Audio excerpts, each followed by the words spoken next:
Haurtzaroko literaturak helduaroan oihartzuna duelako, UESI fakultateak literatura topaketaren 13. edizioa antolatu du.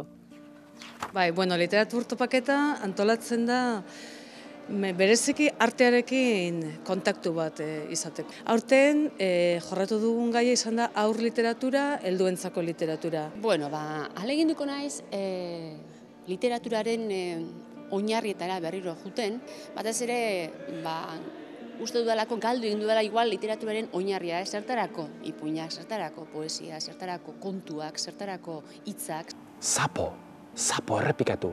Eta ondo entzunez gero, entzungo duzu beste hitza. Sapo, sapo, sapo, sapo, sapo, saposa.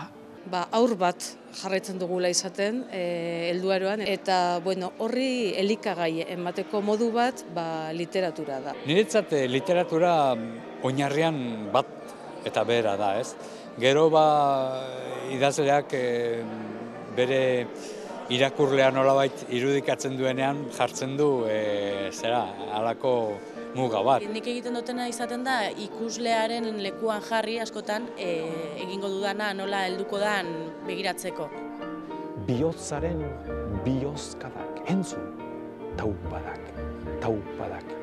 Bihotzaren bihozkadak, taupadak, taupadak, taupadak. Elkarren besarkadak. Badaude oso pieza xumeak, gurasoek, amek erabiltzen dituztenak umeekin, eta hor hasten da, poesia jaiotzatik bertatik, ipuina baina askoz lehenago. Atzo liburuaren eguna zan da esaten da, liburu bat mundu bat da. Liburuak berez, oso zean hartu eskero, papela eta letrak dira. Guk ematen diegu bizia, ez da, bizitzak. Bai, magikoa da, errepikatu, eta entzun ondo hitza. Bai, ibai. Pentsatu, mamitu, lehengo marrazkiak bota, eta gero bukaerako marrazkiak egin. Eta bestiak eraman hau irudi bat egitera, eta irudia da aiton batek bere biloba kulunkatzen, lo egin dezan. Nik marraztu dutolako uin batzuguan, da bukaeran lasaitasuna, azkenean umia hasieran egoten darako ikalitmoan lo hartu horretik urduri, ezin lo egin, azkenean kantu hori kantau eta gero lasaitasun hartzen dut eta bare aldixea dator.